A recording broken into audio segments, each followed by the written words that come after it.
Amados, eu quero partilhar com vocês o texto que está em Marcos, capítulo 14.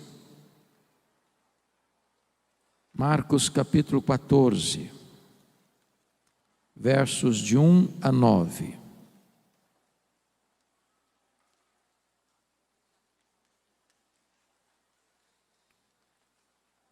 Marcos 14, de 1 a 9, peço que você acompanhe esta leitura comigo e depois mantenha a sua Bíblia aberta nesta passagem, por favor. Dali a 2 dias, era a Páscoa e a festa dos pães asmos. E os principais sacerdotes e os escribas procuravam como prenderiam Jesus à traição e o matariam. Pois diziam, não durante a festa, para que não haja tumulto entre o povo. Estando Jesus em Betânia, reclinado à mesa, em casa de Simão, o leproso, veio uma mulher trazendo um vaso de alabastro com preciosíssimo perfume de nardo puro. E quebrando o alabastro, derramou o bálsamo sobre a cabeça de Jesus. Indignaram-se alguns entre si e diziam: para que este desperdício de bálsamo? Porque este perfume poderia ser dado ou vendido por mais de 300 denários e dar-se aos pobres. E murmuravam contra ela. Mas Jesus disse: deixai-a, por que a molestais? Ela praticou boa ação para comigo, porque os pobres sempre os tendes convosco, e quando quiserdes, podeis fazer-lhes bem, mas a mim nem sempre me tendes. Ela fez o que pôde, antecipou-se a ungir-me para a sepultura. Em verdade vos digo, onde for pregado em todo o mundo o Evangelho, será também contado o que ela fez, para a memória sua. Amém? O contexto desta passagem está meridianamente claro. 2 dias antes da Páscoa. E a Páscoa, todos vocês sabem, era a maior festa de Israel. Marcava a saída histórica de Israel da amarga escravidão no Egito, apontando para a cruz, onde Jesus abriu a porta do nosso cativeiro e nos livrou verdadeiramente. A Páscoa era a alegria dos judeus e o terror dos romanos. Isso porque na Páscoa a população de Jerusalém quintuplicava. E os romanos tinham medo de rebelião. É por isso que na festa da Páscoa, todo o aparato militar de Roma, que ficava em Cesareia Marítima, onde estava a casa do governador romano, se transferia para Jerusalém. Até mesmo o tetrarca da Galileia, Herodes Antipas, mudava sua residência oficial para Jerusalém durante a festa da Páscoa. Diz a Bíblia que 2 dias antes dessa festa, os principais sacerdotes e os escribas mancomunaram, orquestraram, planejaram a prisão de Jesus, traindo Jesus, para matá-lo depois da festa, depois que o povo tivesse ido embora. Entretanto, Mateus 26, que é um texto correlato deste, paralelo deste, nos informa que Jesus, 2 dias antes da Páscoa, disse para os seus discípulos que ele seria entregue nas mãos dos principais sacerdotes e escribas para ser crucificado. Em outras palavras, quando os homens pensam que eles são os protagonistas da ação, quando os homens pensam que eles estão no controle, quando os homens pensam que eles podem orquestrar contra Deus e contra o povo de Deus, eles estão apenas cumprindo uma agenda que o próprio Deus já estabeleceu. Quem está no trono é Deus, quem tem as rédeas da história é Deus, quem toma as últimas decisões é Deus, Como nós já ouvimos nesse culto pelo pastor Jessé, quem tem a caneta na mão é Deus.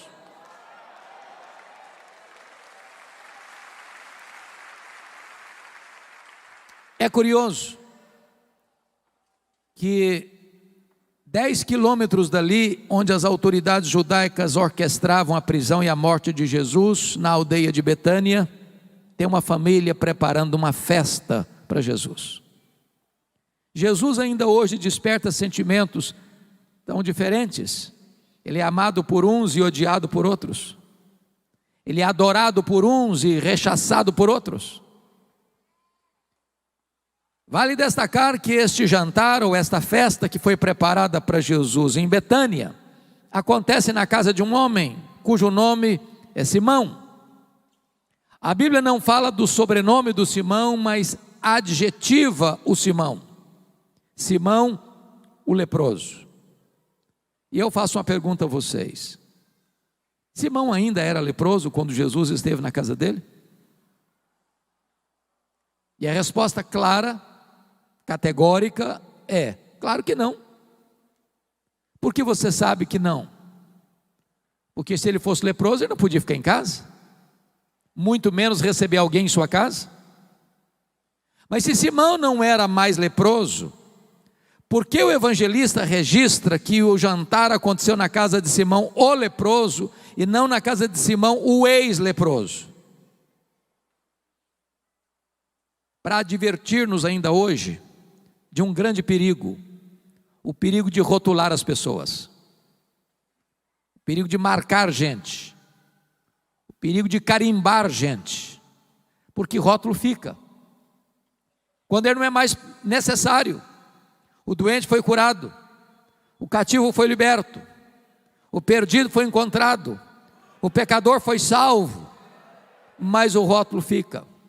Então não marque gente, não carimbe gente, não rotule gente. Vale destacar que nesse jantar quem se destaca é uma mulher. Esse episódio está registrado nos 4 evangelhos: Mateus 26, Lucas 22, Marcos 14 e João 12. Nos 3 evangelhos sinóticos, Mateus, Marcos e Lucas, esta mulher é incógnita, o nome dela não aparece. Mas no relato de João, essa mulher tem nome, é Maria, irmã de Marta e de Lázaro. E é curioso que Maria só aparece 3 vezes nos evangelhos. A primeira vez, em Lucas 10, ela está aos pés de Jesus para aprender. Eu posso lhe dizer que a academia mais importante do mundo é assentarmos-nos aos pés de Jesus. É a melhor escola do mundo. É ali que você bebe direto da fonte. E toda vez que você abre a sua Bíblia e lê a sua Bíblia, e toda vez que você escuta alguém pregando a palavra de Deus, a verdade de Deus, você está sentado aos pés de Jesus. Ele é o mestre, nós somos os aprendizes. A segunda vez que Maria aparece nos evangelhos, em João 11, e mais uma vez ela está aos pés de Jesus, agora para chorar. Seu irmão Lázaro havia sido sepultado já há 4 dias. E eu posso lhes garantir que o lugar mais importante para você e eu estarmos nas horas amargas da vida, do choro, da dor, do luto, é aos pés de Jesus. Ali estão a fonte de consolo. É aos pés de Jesus que as nossas feridas são tratadas. É aos pés de Jesus que as nossas lágrimas são enxugadas. É aos pés de Jesus que nós encontramos conforto para a nossa alma abatida. Mas a terceira vez que essa mulher aparece na Bíblia é nesse texto. E mais uma vez ela está aos pés de Jesus, agora para agradecer. E você pergunta, mas agradecer o quê? E a resposta é: agradecer o maior milagre público de Jesus, a ressurreição do seu irmão, a ressurreição de Lázaro. E diz a Bíblia que Jesus está à mesa, Lázaro recém-ressuscitado, estava com ele à mesa. Marta, como era seu perfil, estava servindo naquele jantar. E diz a Bíblia que Maria pega um vaso de alabastro. Alabastro é uma pedra rosa, muito bonita, uma pedra ornamental. E diz a Bíblia em Mateus que esse vaso estava cheio de um perfume preciosíssimo. Diz Marcos que este perfume preciosíssimo foi feito de uma essência chamada nardo, e a essência não era híbrida, era nardo puro. Diz João que dentro desse vaso de alabastro tem 1 libra de perfume. Libra não é uma medida muito conhecida nossa, mas 1 litro tem 2,2 libras. Em outras palavras, dentro desse vaso de pedra, de alabastro, tem em torno de praticamente meio litro de perfume.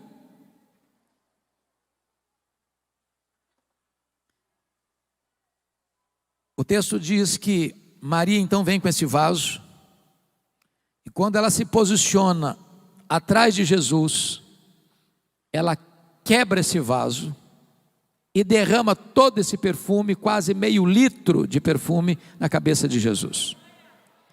Esse perfume escorre pelo corpo de Jesus, como que antecipando ou preparando para a sepultura. Esse perfume chega aos pés de Jesus, e diz João 12 que ela enxuga os pés de Jesus com seus cabelos. Toda a casa se enche com esse perfume, e então os discípulos, capitaneados por Judas Iscariotes, ficam irados contra Maria e dizem: isso é um desperdício, esse perfume poderia ser vendido e dar-se aos pobres. E murmuraram contra ela, molestaram-na. Mas Jesus saiu em defesa de Maria e disse: deixai-a, ela praticou boa ação para comigo. Os pobres sempre os tendes convosco, a mim nem sempre me tendes. Ela fez o que pôde, ela antecipou-se a ungir-me para a sepultura. E em verdade vos digo, em todo mundo onde for pregado o Evangelho, será contado o que ela fez para a memória sua. E então, com base nesse texto, meus amados, eu gostaria de extrair dele 8 lições que nós aprendemos com Maria. A primeira delas está no verso 8, confira comigo, por favor. Está escrito: ela fez o que pôde.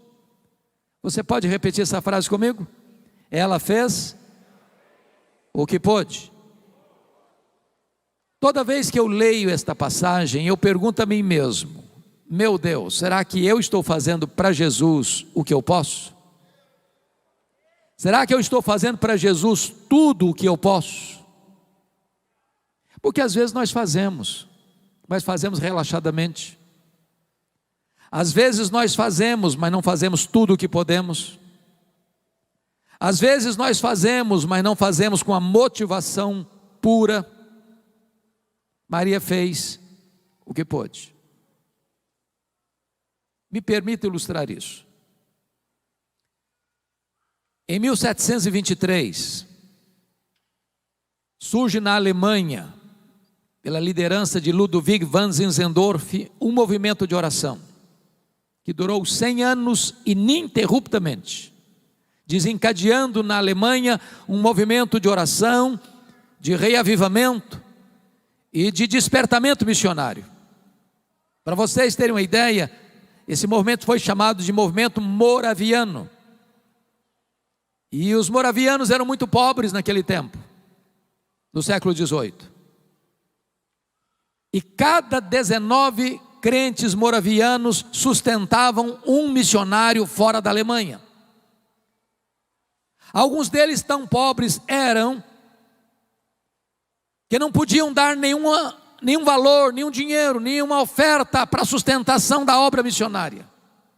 Então, eles se vendiam como escravos para comprar a passagem de ida para os povos mais distantes do mundo, para ficarem ali o resto da vida como missionários, para levar aqueles povos à esperança do Evangelho. Quando eu escuto uma história dessa, eu me pergunto: meu Deus, e eu? Estou fazendo o que eu posso para Jesus? Estou fazendo tudo o que eu posso para Jesus? Maria fez o que pôde. E você? Está fazendo tudo o que você pode para Jesus? A segunda lição que eu aprendo com Maria está no versículo 3. Ela não só fez o que pôde, ela fez o seu melhor. Vamos entender algo importante aqui, irmãos. Esse perfume preciosíssimo não era encontrado numa loja de perfumaria naquela época. Até porque esta essência, nardo, não se produzia em Israel. Esta essência só era encontrada na cordilheira do Himalaia, de um arbusto seco, moído e transportado em lombos de camelos. Esse perfume era caríssimo e era raríssimo. Porque notem que ele foi avaliado, e o tesoureiro Judas Iscariotes, que entendia de dinheiro, lá em João 12 diz que foi ele quem avaliou esse valor.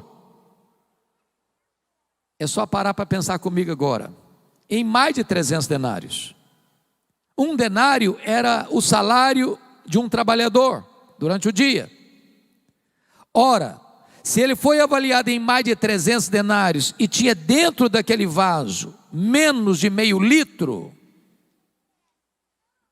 menos de meio quilo, significa que cada grama desse perfume custava um denário. É a mesma coisa de você trabalhar um dia inteiro e no final do dia você ir lá comprar uma gota de perfume, 1 grama de perfume. Agora, me permita outra pergunta. Eu sei que todos nós gostamos de um bom perfume.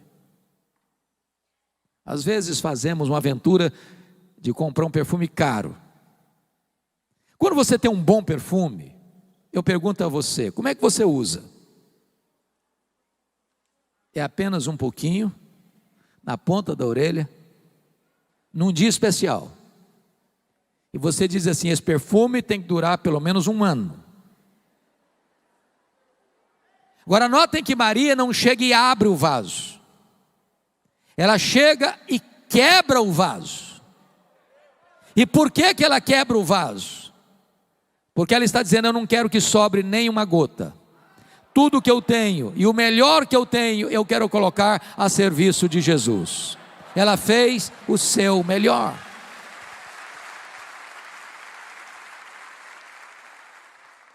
Às vezes, irmãos, eu fico a pensar que aqueles que não conhecem a Deus como nós temos o privilégio de conhecer, são mais zelosos em servir aos seus ídolos, aos seus deuses, do que nós o somos em servir ao Deus da nossa vida. Pastor Jessé, há uns 3, 4 anos eu estava pregando em Portugal e fui visitar uma cidade perto de Coimbra. E na medida que viajávamos, eu vi caravanas a pé, caminhando pelo asfalto. E eu perguntei, mas o que essas pessoas estão fazendo? Onde elas estão indo? Me responderam assim, elas estão indo a Fátima, pagar promessas. E eu perguntei, mas a que distância elas estão andando a pé? Me responderam, a mais de 300 quilômetros. Aí eu fiquei pensando nos nossos crentes. Às vezes moram no bairro da igreja, na cidade onde está a igreja, tem ônibus, alguns lugares tem metrô, noutros tem Uber, tem táxi. Se tiver chovendo, eu não vou porque está chovendo. Se tiver muito calor, eu prefiro ir para a praia. Se vai ter o jogo dos 2 times que eu mais gosto, eu dou um jeito de dar um ninjazinho e ir lá assistir. E a gente arranja desculpa. E às vezes aqueles que não conhecem a Deus e não servem a Deus como nós, são mais zelosos em servir aos seus deuses, porque nós o somos em servir ao Deus da nossa vida. Pois Maria fez o seu melhor. Você tem feito o seu melhor para Jesus? Mas em terceiro lugar, Maria não só fez o que pôde, não só fez o seu melhor, mas ela fez também sacrificialmente. Se você olhar de novo o verso 3, há um fato aí, irmãos, que é incompreensível para nós na cultura brasileira. Nenhuma pessoa em sã consciência aqui no Brasil trabalha um ano inteiro para comprar um frasco de perfume. Ninguém faz isso. Pois dentro daquele pequeno vaso de pedra de alabastro, com menos de meio litro de perfume, tinha ali um ano de serviço. Na cultura brasileira isso não faz o mínimo sentido.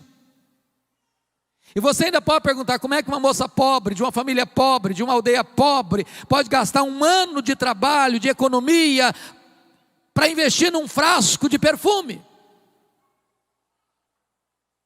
Você só pode entender isso dentro da cultura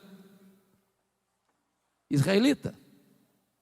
Quando uma menina fazia a transição de menina para moça, e os pais tomam um susto às vezes, porque essa transição é muito rápida, ela já começava a comprar esse perfume, gota a gota, grama a grama, e ir acondicionando esse perfume nesse vaso de alabastro, para o dia mais esperado, sonhado, desejado da sua vida, as suas núpcias, o seu casamento. Pois Maria pega aquilo que tem mais sentido para ela, mais significado para ela, aquilo que era mais importante para ela, aquilo que ela tinha comprado com todo o sacrifício para o dia mais esperado da sua vida, e coloca tudo isso a serviço de Jesus. Ela não só fez, mas fez sacrificialmente. Eu pergunto a você nesta noite, o que é que você está fazendo hoje para Jesus, que possa receber o selo de sacrificial? Às vezes nós damos a sobra, às vezes nós damos o resto, às vezes nós damos para Jesus o que não nos faz falta. Maria fez sacrificialmente. Me permita ilustrar isso. Eu li há uns 2 anos um livro, pastor Jessé, que marcou muito a minha vida. Esse livro tratava de generosidade, e o autor, na introdução do livro, conta uma ilustração muito simples para você entender o que é generosidade. E ele disse o seguinte: você quer entender o que é generosidade? Você quer entender o que é você abrir mão e ofertar sacrificialmente? Então faz o seguinte: passe numa loja, compre um vaso de vidro transparente, coloque na sua sala, para todo dia você passar por lá e olhar. Só um detalhe: você não vai botar flor nesse vaso, você vai botar terra, só terra. Para você passar lá todo dia, olhar para ele e lembrar 2 coisas. Primeiro, de onde você veio? Você veio do pó. Segundo, para onde você vai? Você vai voltar para o pó. Do pó que você veio, quanto você trouxe? Nada. Para o pó que você vai, quanto você vai levar? Nada. Então você não é dono de nada. Então você é apenas mordomo do dono.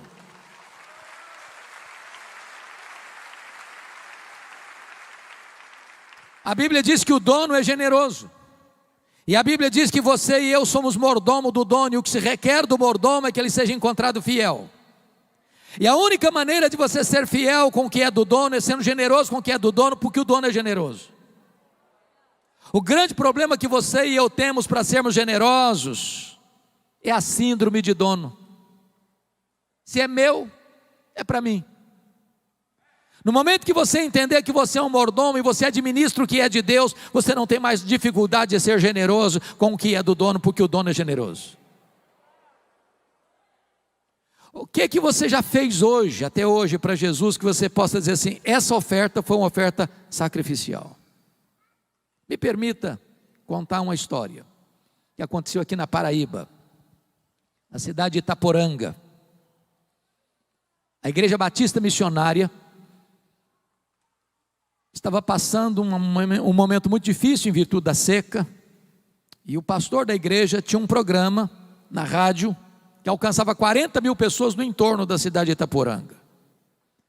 Mas a situação financeira estava muito difícil e o pastor não estava conseguindo pagar o programa, estava 3 meses inadimplente.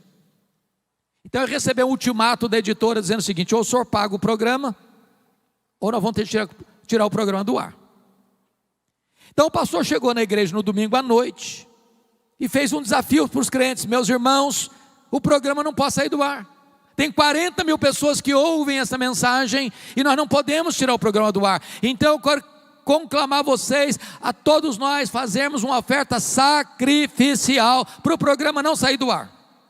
Estava lá na igreja um casal, membros da igreja, o senhor Tota e a dona Lourdes. Eles eram meeiros. Essa palavra meeiro não é uma palavra muito comum aqui na cidade, mas meeiro é o cidadão que trabalha na propriedade de uma pessoa, planta, colhe, e na hora que ele colhe, metade vai ser para o dono da propriedade e ele fica só com a metade. Então o senhor Tota e a dona Lourdes moravam a 6 quilômetros da cidade, iam a pé.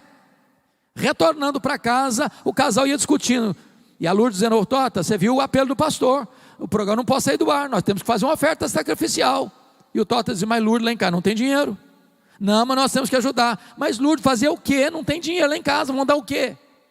E a conversa vai rolando, e eles estão quase chegando em casa, e a Lourdes diz: olha Tota, então vamos fazer o seguinte, nós não temos dinheiro mesmo, mas lá em casa tem um terreiro, com muitas galinhas, e o melhor que tem lá é o galo, então nós vamos dar o galo. Tá bom, você quer dar o galo, vamos dar o galo, pronto. Segunda-feira de manhã, a Lourdes bota o galo debaixo do braço, 6 quilômetros a pé para a cidade, toca a campainha na casa do pastor, ele veio atender, e a Lourdes disse: hoje, pastor, eu vim trazer minha oferta sacrificial para o programa não sair do ar. Entregou o galo para o pastor. O pastor deu um sorriso amarelo, agradeceu, fechou a porta e pensou: meu Deus, o que eu vou fazer com esse galo? Pensou: vou fazer uma rifa. Não, rifa não combina com crente. Pensou, resolveu botar essa história na internet. Domingo de manhã, pastor Jeremias Pereira, que esteve aqui recentemente, leu essa notícia na internet. Deus tocou o coração dele. Ele chegou na igreja domingo de manhã e disse: meus irmãos, tem uma igreja em Itaporanga, no interior da Paraíba, que tem um programa que não pode sair do ar, então nós vamos levantar uma oferta agora para ajudar aquele irmão a pagar o programa. Levantaram uma oferta que correspondeu a 2 anos de programa. Ligaram para o pastor: fica tranquilo que o programa está garantido por 2 anos.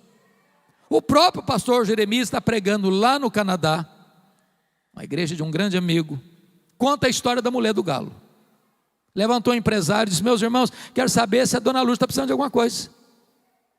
A casa dela tem energia, mas não tem geladeira, não tem um fogão para ela fazer algumas coisas mais especiais, fazer um chup-chup para vender, essa coisa toda. Falei: então estou mandando dinheiro para comprar geladeira, para comprar o que ela precisa.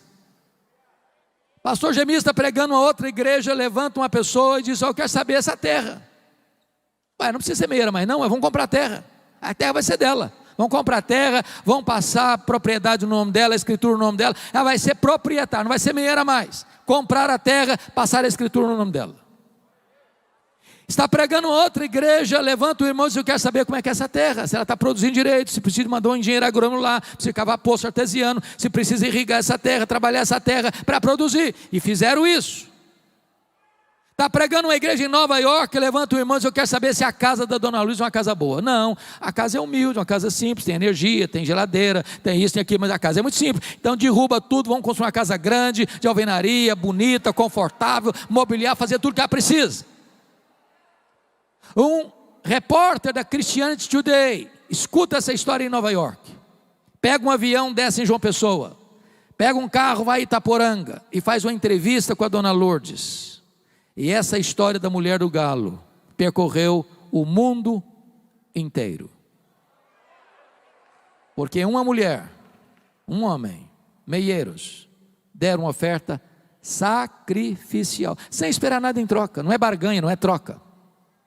É o coração generoso. Maria fez sacrificialmente.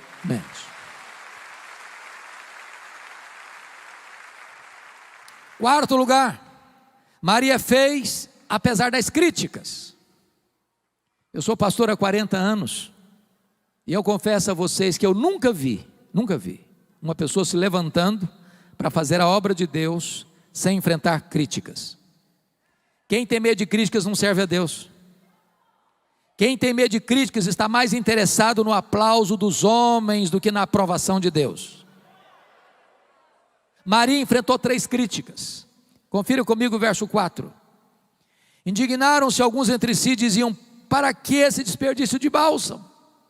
Quem são esses alguns aqui? Os discípulos, que deviam estar felizes com a atitude dela, imitando o exemplo dela, estão indignados contra ela. Mas eles não estão indignados com o que ela fez, não. Eles estão indignados para quem ela fez. Se fosse para os pobres, tudo bem, mas para Jesus, não, aí é demais, aí é um desperdício. Se você fizer a obra de Deus, você vai causar indignação em muita gente.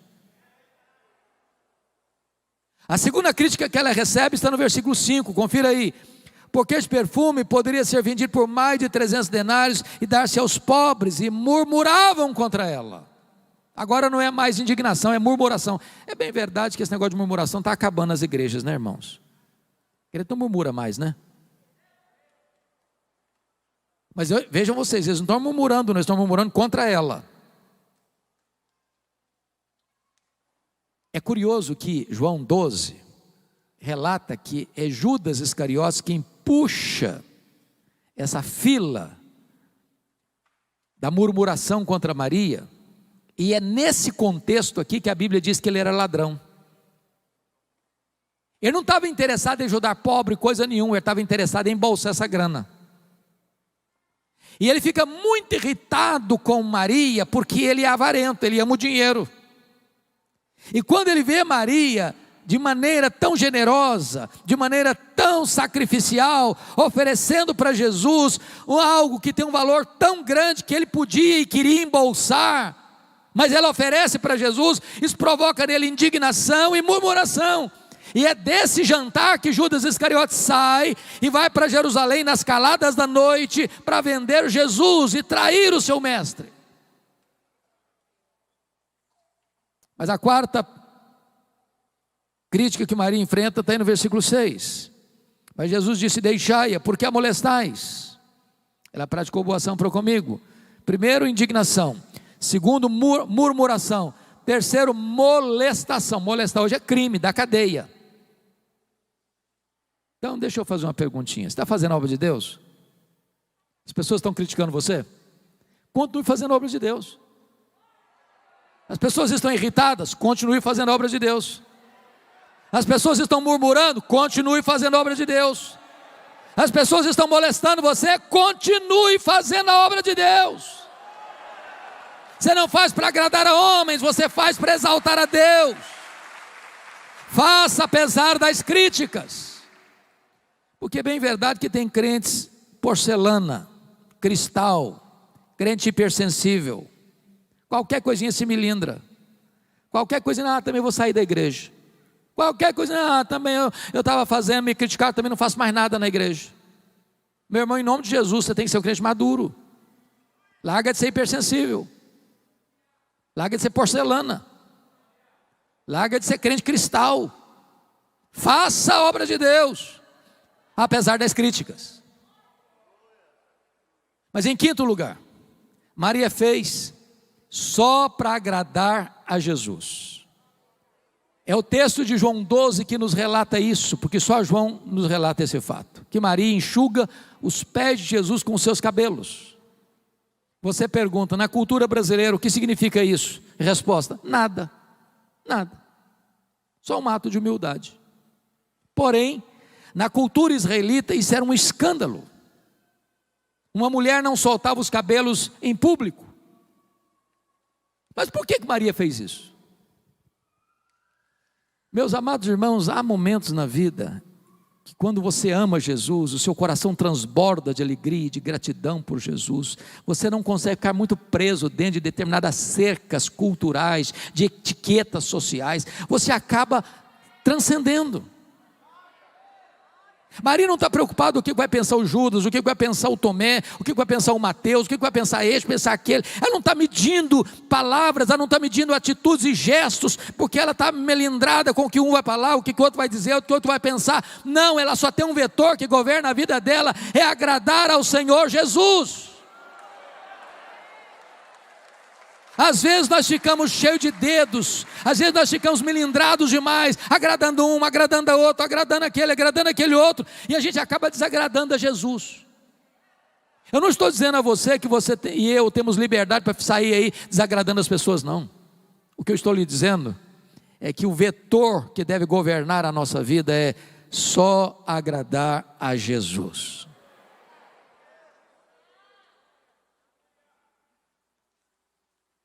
Sexto lugar, Maria fez a pessoa certa. Confira comigo os versos 6 e 7. Versículo 6, parte B, diz: ela praticou boa ação para comigo, porque os pobres sempre os tendes convosco. Quando quiseres, podeis fazer-lhes bem, mas a mim nem sempre me tendes. Será que Jesus está dizendo que os pobres não são importantes, que eles não merecem prioridade, que a causa deles não merece urgência? É claro que não, não é isso que Jesus está dizendo. Aliás, lá em Mateus 25, 31 a 46, há uma cena do juízo final, onde o único pecado elencado lá é o pecado de omissão em relação basicamente aos pobres. Estive com fome e não me deste comer, estive com sede e não me deste beber, estive doente e não fostes ver-me, estive forasteiro e não me abrigaste, estive preso e não me visitaste. E Jesus, as pessoas vão perguntar: mas quando te vimos nessa circunstância? Jesus diz: todas as vezes que deixaste de fazer a um desses pequeninos, a mim o deixaste de fazer. Agora preste bem atenção, ninguém vai para o céu porque ajuda os pobres. Ajudar os pobres não é a causa da salvação. Você não ajuda os pobres para ser salvo, você ajuda os pobres porque foi salvo pela graça. Ajudar os pobres não é a causa da salvação, é a evidência da salvação pela graça. O que move você na direção do próximo, para socorrer o próximo, é Jesus. Se você fizer o bem ao próximo, ou ajudar o próximo, ou cuidar dos pobres para ser salvo, você está afrontando a graça de Deus, você está afrontando a cruz de Cristo. Então Maria fez a pessoa certa. Por não ter entendido essa verdade, surge aqui na América Latina, na década de 60, uma falsa teologia chamada de teologia da libertação, que não é nem teologia, nem libertação. Aníbal Pereira Reis disse que os teólogos da libertação são teologastros liberticidas. Não, ajudar os pobres não é um caminho para o céu. Ajudar os pobres é a ação daqueles que já estão indo para o céu, pela graça de Deus. Maria fez a pessoa certa. Mas em sétimo e penúltimo lugar, Maria fez no tempo certo. Olha o versículo 8, a parte B comigo. Ela antecipou-se a ungir-me para a sepultura. Irmãos, isso é magnífico. E me permita trazer aqui um fato para mim lindo no Evangelho de Lucas. Você sabe que Lucas é o evangelho que mostra a graça de Deus às pessoas rejeitadas, repudiadas, às crianças, às mulheres, aos estrangeiros, aos publicanos, àqueles que a sociedade da época colocavam de lado. O evangelho é endereçado a eles também, com a mesma prioridade. E lá em Lucas 8, diz que quem financiou, quem bancou financeiramente o ministério de Jesus foram as mulheres. E a Bíblia cita 3 mulheres: Maria Madalena, Susana, Joana e muitas outras. Quando Jesus fazia o seu trabalho itinerante pelas cidades da Galileia, e haviam 204 cidades só na Galileia, de cidade em cidade, e as mulheres iam bancando, passando Pix, fazendo transferência, cuidando da logística. Agora, preste atenção comigo. 3 mulheres citadas pelo nome, mais Jesus, 4, mais 12 discípulos, 16, mais muitas mulheres, eu não sei quantas são muitas mulheres, vamos pegar um grupo aí de 40, não tinha hotel, não tinha pensão, não tinha self-service, não tinha estrutura, não tinha logística, e elas indo com Jesus de cidade em cidade, de povoado em povoado, bancando, pagando a conta, investindo.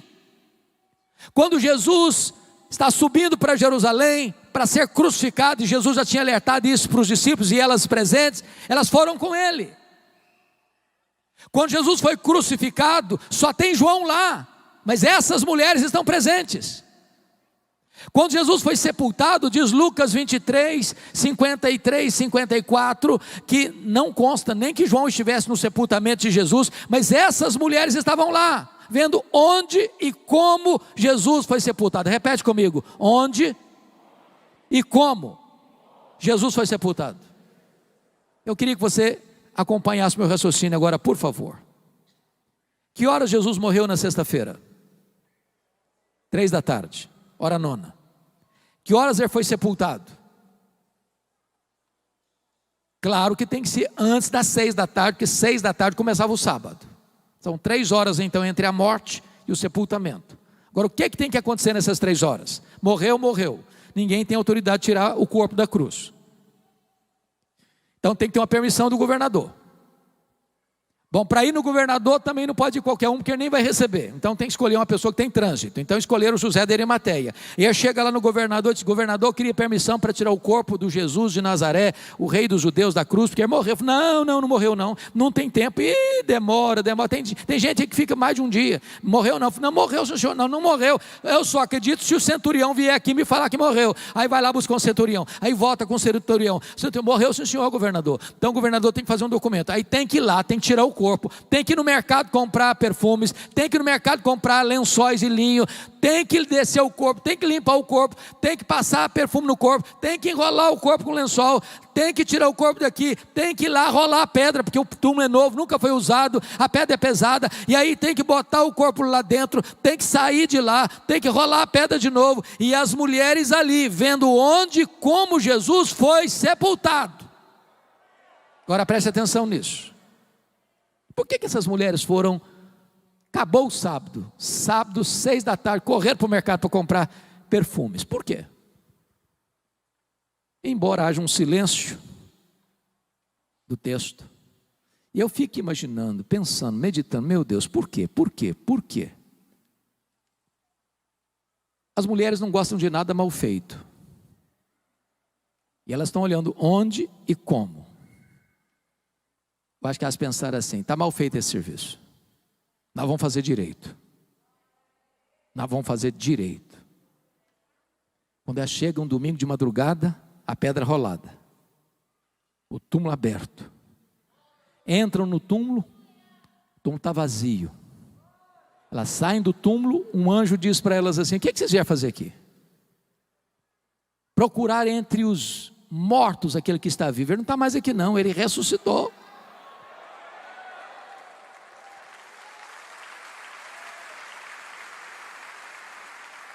Mas sabe o que o anjo está dizendo para essas mulheres? Vocês fizeram muito por ele, bancaram o ministério dele, mas uma coisa vocês não fizeram: vocês não anteciparam a ungir o corpo dele para a sepultura. Agora não está precisando disso mais não, agora não precisa mais desse perfume não. Qual a lição que eu aprendo aqui? Tem coisas na vida que ou você faz agora, ou você faz hoje, ou você nunca mais vai ter chance de fazer. Faça no tempo certo.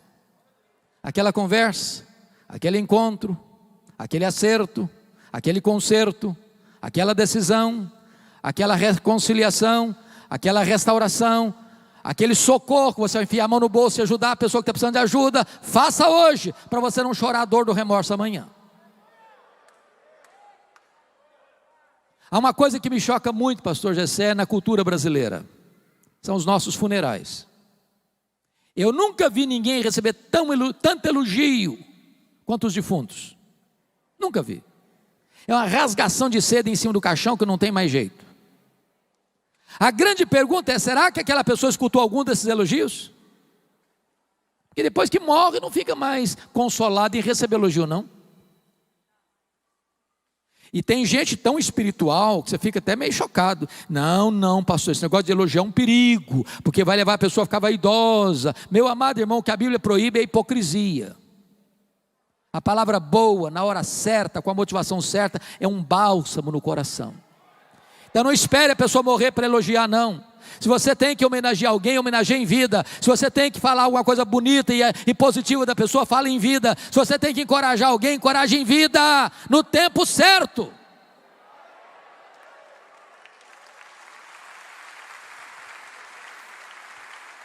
Mas a outra coisa que me choca na cultura brasileira, irmãos, é que defunto recebe mais flores do que gente viva. Ah, não dá para entender isso. Eu fui num funeral certa feita, eu contei 86 coroas de flores. Tiveram que contratar um caminhão só para levar as flores. E eu fiquei do lado olhando, pensando, meu Deus, coitado do defunto, não consegue tirar um botão de rosa mais, para que tanta flor para ele? Agora, sabe por que os mortos recebem mais flores do que os vivos? É porque a voz do remorso é mais forte do que a voz da gratidão. Você tem que mandar flor para alguém, manda em vida. Eu sei que os homens cearenses são muito cavalheiros. Nunca deixa passar em brancas nuvens o aniversário da esposa, aniversário de casamento, não é verdade? É uma coisa maravilhosa. Mas é provável também que haja algum que seja assim mão de vaca, sabe? Nunca comprou um buquê de flores para a esposa. Agora deixa eu dizer uma coisa para a irmã. Se você for na frente, e por ir na frente eu estou dizendo morrer antes dele, você que nunca ganhou um buquê de flores, vai ganhar uma coroa. E grande, hein? E ele nem vai pedir desconto na floricultura. Você tem que dar flor para alguém, dê em vida. E depois que morre, não fica nada consolado com esse negócio de receber uma coroa de flor, ou 50 ou 86. Faça no tempo certo. Último lugar, 8º lugar. Maria fez, vamos repetir as 7 primeiras? Maria fez o que pôde. Maria fez o melhor. Maria fez sacrificialmente. Maria fez apesar das críticas. Maria fez só para agradar a Jesus. Maria fez a pessoa certa. Maria fez no tempo certo. Mas em último lugar, Maria fez com reflexos para a eternidade. O versículo 9 diz que Jesus afirmou: em verdade vos digo, em todo mundo onde for pregado o evangelho, será contado o que ela fez para a memória sua. O que Maria fez numa casa pequena, numa vila pequena, há mais de 2000 anos, ou há 2000 anos, está sendo trombeteado dos outeiros da história, nos ouvidos do mundo. E hoje, 11 de março de 2022, a profecia de Jesus se cumpre mais uma vez, no templo sede da igreja Canaã, em Fortaleza, Nordeste, Brasil.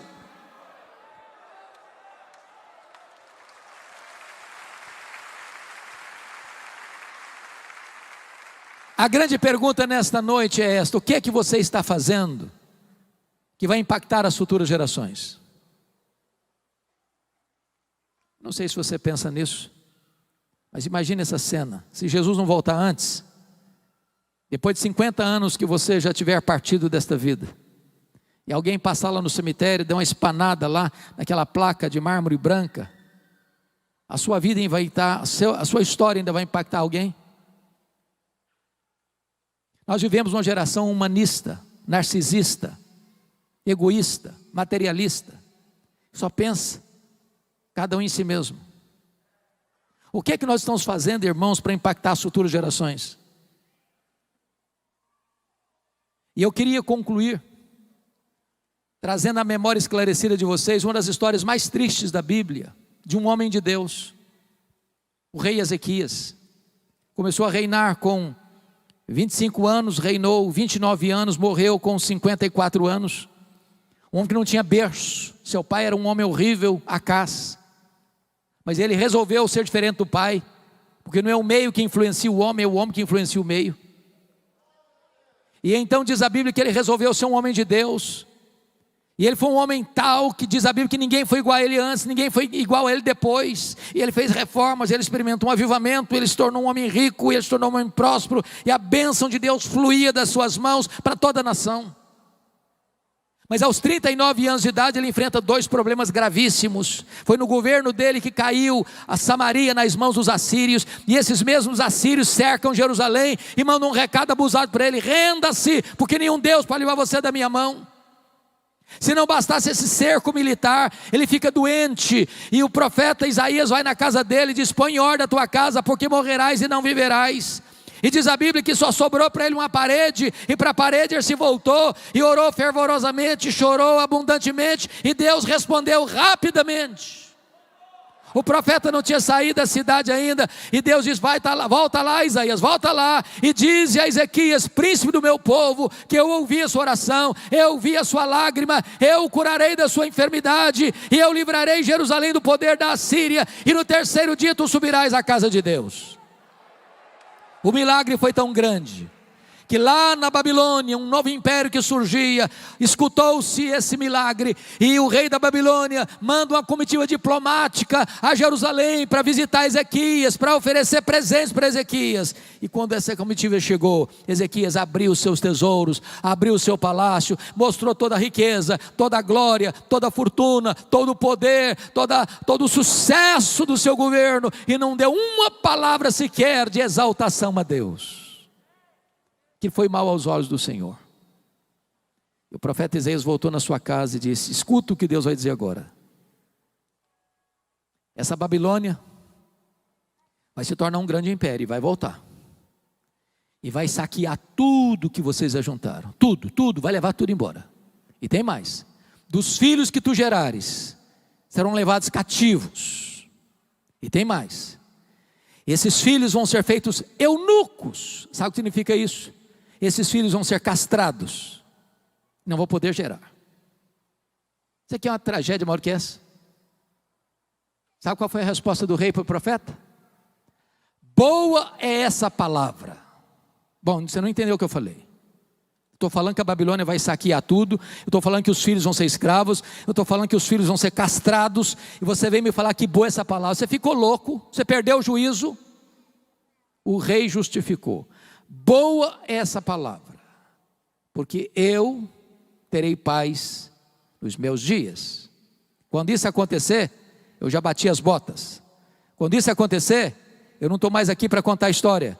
Na verdade, sabe o que ele está dizendo? Me perdoe da expressão: depois que eu morrer, eu não estou nem aí, que se dane as futuras gerações. Lamentável, lamentável.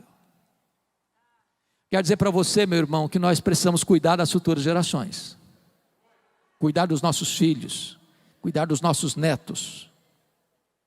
Como o pastor Gessé orou aqui hoje, nós não geramos filhos para a morte, nós não geramos filhos para o cativeiro. Os nossos filhos são herança de Deus, nossos filhos são filhos da promessa, e nós não vamos abrir mão deles, e nós vamos lutar por eles, e nós vamos orar por eles, e nós vamos jejuar por eles, e nós vamos chorar por eles, e nós vamos clamar aos céus por eles, para que eles sejam cheios do Espírito Santo, para que a igreja que está vindo por aí seja mais forte do que esta, para que a igreja dos nossos filhos e dos nossos netos seja uma igreja mais comprometida com a palavra de Deus, porque hoje nós estamos vivendo também para influenciar as futuras gerações. O que estamos fazendo hoje vai reverberar e vai trazer impacto nas futuras gerações, para que elas conheçam a Deus e andem na presença de Deus.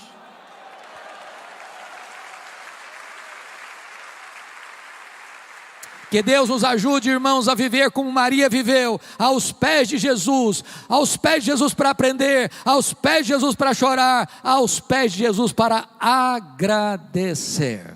Que Deus nos abençoe. Amém.